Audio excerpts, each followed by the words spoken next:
teman-teman semua, perkenalkan nama saya Niputu Eka Fitriani dengan NIM 21156444023 dari kelas 1E Prodi D4 Akuntansi Manajerial.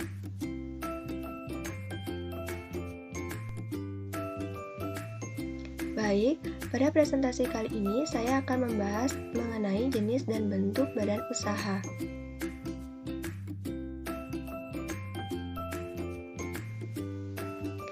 Adapun pembahasan yang akan saya lakukan terkait dengan jenis dan bentuk badan usaha, yaitu yang pertama pengertian badan usaha, yang kedua fungsi badan usaha, dan yang ketiga bentuk badan usaha.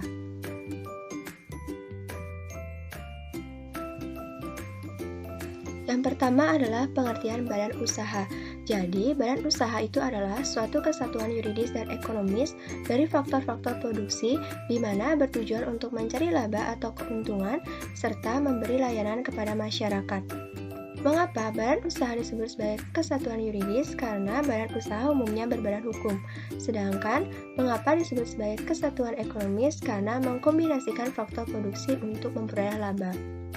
Faktor produksi itu sendiri diartikan sebagai suatu proses produksi barang dan jasa yang terdiri dari sumber daya alam, tenaga kerja, modal, dan keahlian atau skill.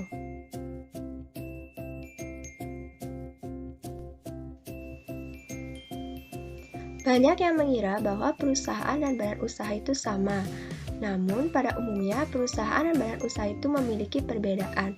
Sebagai berikut, yang pertama, perusahaan merupakan kesatuan teknis produksi, sedangkan badan usaha adalah kesatuan yuridis ekonomis.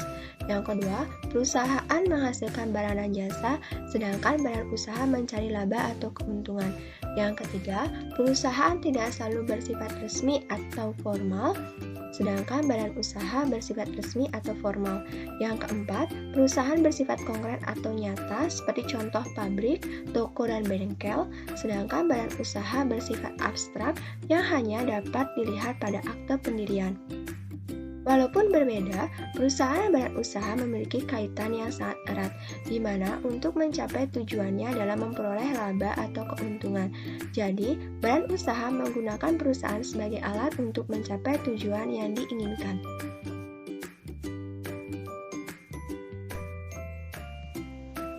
Yang kedua adalah fungsi badan usaha. Terdapat 4 fungsi dari badan usaha. Yang pertama, fungsi manajemen adalah tugas-tugas yang dimiliki pemimpin untuk menjalankan kegiatan dalam badan usaha yang meliputi perencanaan, pengorganisasian, penggerakan dan pengarahan, serta pengordinasian dan pengawasan. Yang kedua adalah fungsi operasional, yaitu pelaksanaan atas suatu kegiatan badan usaha dalam rangka memperoleh keuntungan atau laba, dapat meliputi bidang produksi, bidang pembelanjaan, bidang personalia, bidang administrasi, dan bidang pemasaran. Yang ketiga, fungsi sosial, yaitu fungsi yang memberikan manfaat kepada lingkungan, baik kepada masyarakat maupun lingkungan di sekitar. Yang keempat, fungsi pembangunan ekonomi, yaitu fungsi yang menyediakan pekerjaan untuk mengurangi pengangguran dan meningkatkan pendapatan negara.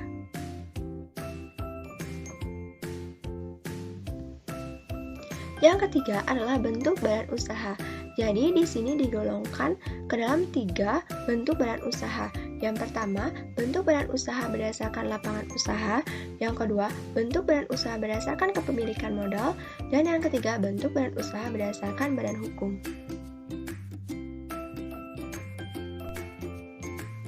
Yang pertama, bentuk badan usaha berdasarkan lapangan usaha dibedakan menjadi 5. Yang pertama, badan usaha ekstraktif adalah badan usaha yang kegiatannya mengambil hasil alam secara langsung sehingga menimbulkan manfaat tertentu, seperti contoh pertambangan, perikanan laut, penebangan kayu, dan pendulangan emas atau intan. Yang kedua, badan usaha agraris adalah badan usaha yang kegiatannya mengolah alam sehingga dapat memberikan manfaat yang lebih banyak, seperti contoh pertanian, perikanan darat, peternakan, dan perkebunan. Yang ketiga, badan usaha industri adalah badan usaha yang kegiatannya mengolah dari bahan mentah menjadi barang jadi yang siap untuk dikonsumsi, seperti contoh perusahaan tekstil, industri logam, dan kerajinan tangan. Yang keempat, badan usaha perdagangan adalah badan usaha yang kegiatannya menyalurkan barang dari produsen kepada konsumen atau melakukan kegiatan jual beli, seperti contoh grosir, pedagang emperan, supermarket, dan perusahaan ekspor-impor. Yang kelima, badan usaha jasa adalah badan usaha yang kegiatannya bergerak dalam bidang pelayanan jasa tertentu kepada konsumen, seperti contoh salon, dokter, bengkel, akuntan, notaris, dan lain sebagainya.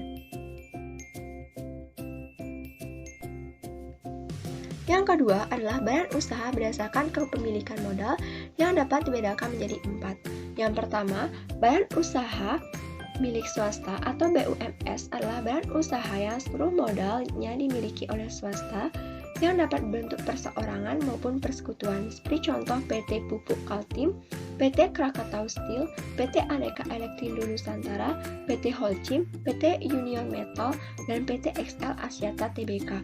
Yang kedua, badan usaha milik negara atau BUMN adalah badan usaha yang seluruh atau sebagian besar modalnya milik negara, yang dimana berasal dari kekayaan negara yang dipisahkan.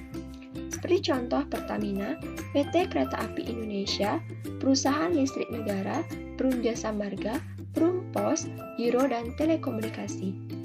Yang ketiga, badan usaha campuran adalah badan usaha yang modalnya sebagian dimiliki oleh pemerintah dan sebagian lagi dimiliki oleh swasta. Seperti contoh PT Telkom, PT Angkasa Pura, dan PT BNI. Yang keempat, badan usaha milik daerah atau BUMD adalah badan usaha yang modalnya dimiliki oleh pemerintah daerah, seperti contoh Bank Jateng, Bank Jabar, dan PDAM.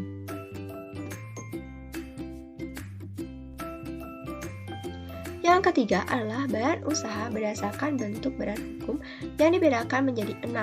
Yang pertama, badan usaha perseorangan adalah badan usaha yang hanya didirikan oleh satu orang, di mana sumber pemodalannya juga dari satu orang yang berperan sekaligus sebagai pemimpin, pemilik, dan bertanggung jawab atas segala pekerjaan dengan tujuan untuk mencari laba atau keuntungan.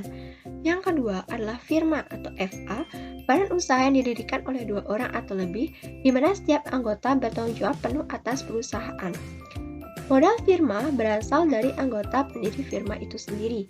Yang ketiga, persekutuan komanditer atau CV adalah suatu persekutuan yang didirikan oleh 2 orang atau lebih, di mana CV ini mengenal 2 istilah, yaitu sekutu aktif dan sekutu pasif.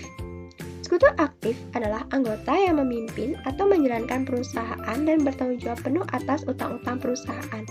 Sedangkan sekutu pasif adalah anggota yang hanya menanamkan modalnya kepada sekutu aktif dan tidak ikut campur dalam urusan operasional perusahaan. Di mana perusahaan pasif atau sekutu pasif ini bertanggung jawab atas risiko yang terjadi sampai batas modal yang disetorkan.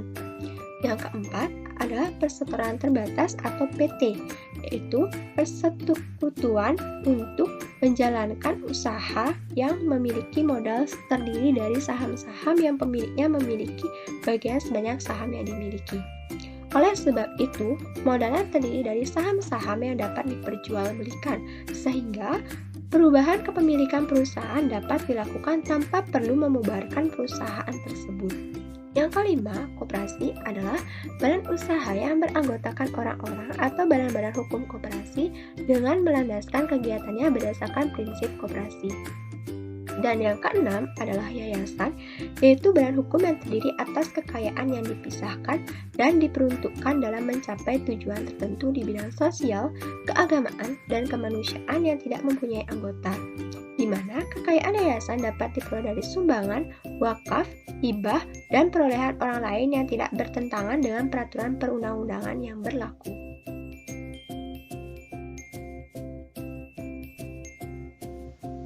Baik, sekian presentasi yang bisa saya sampaikan mengenai jenis dan bentuk dari badan usaha. Jika terdapat kata-kata yang tidak berkenan, saya mohon maaf dan terima kasih telah menonton video ini.